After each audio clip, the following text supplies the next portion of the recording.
Hello friends, welcome to KK Cooking Channel. இன்னைக்கு நம்ம உருளைக்கிழங்கு பொரியல் எப்படி பண்றதுன்னு பார்க்கலாம்.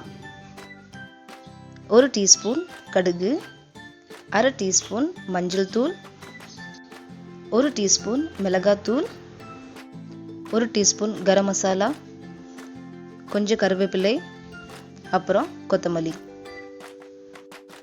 நான் இன்னைக்கு 3 உருளைக்கிழங்கு எடுத்துர்க்கேன். தோல் எல்லாத்தையும் நல்லா சீவி எடுத்துக்கிடுங்க. சீவினதுக்கு அப்புறம் உருளைக்கிழங்கை இந்த மாதிரி ரெண்டாக கட் பண்ணி இந்த மாதிரி நீளமான சைஸில் உருளைக்கிழங்கை கட் பண்ணிக்கலாம். ஓரளவுக்கு உருளைக்கிழங்கை தடியாக கட் பண்ணி வச்சுக்கிடுங்க. ரொம்பவும் ஸ்லைஸ் பண்ண வேண்டாம். இப்போ ஒரு பேனில் 2 டீஸ்பூன் நம்ம ஆயில் ஆட் பண்ணிக்கலாம். எண்ணெய் சூடானதுக்கப்புறம் 1/2 டீஸ்பூன் கடுகு சேர்த்துக்கலாம்.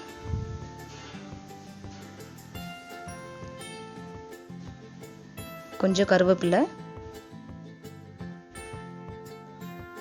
ரெண்டும் நல்லா பொரிஞ்சதுக்கு அப்புறம் நம்ம கட் பண்ணி வச்சிருக்க உருளைக்கிழங்கை நம்ம சேர்த்துக்கலாம்.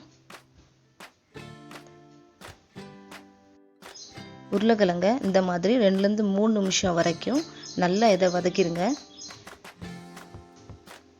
வதங்கினதுக்கு அப்புறம் நம்ம மஞ்சத்தூள் ஆட் பண்ணிக்கலாம்.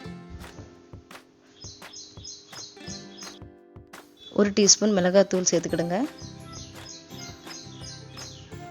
1 டீஸ்பூன் கரம் மசாலா, தேவையான அளவுக்கு உப்பு சேர்த்துக்கலாம். இது எல்லாத்தையும் நல்லா ஃப்ரை பண்ணிடுங்க. தண்ணி நம்ம சேர்க்க வேண்டாம்.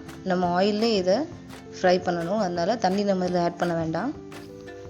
வேகிறதுக்காக நம்ம ஒரு 5 நிமிஷம் இதை மூடி வச்சிடலாம்.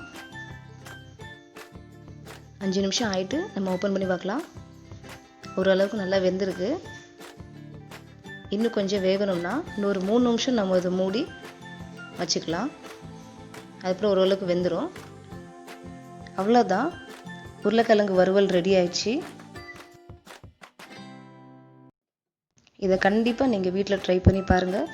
இது குழந்தைங்களுக்கு ரொம்ப பிடிக்கும். இது நீங்கள் சாம்பார் சாதத்துக்கூடயும் சாப்பிட்டுக்கலாம். ரொம்ப ருசியாக இருக்கும்.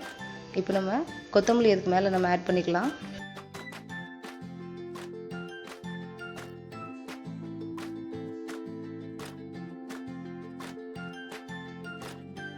இந்த வீடியோ உங்களுக்கு பிடிச்சிருந்துச்சுன்னா மறக்காமல் லைக் பண்ணுங்கள் அண்ட் கீழே இருக்க நோட்டிஃபிகேஷன் பெல்லை ப்ரெஸ் பண்ண மறந்துடாதீங்க. தேங்க்ஸ் ஃபார் வாட்சிங்.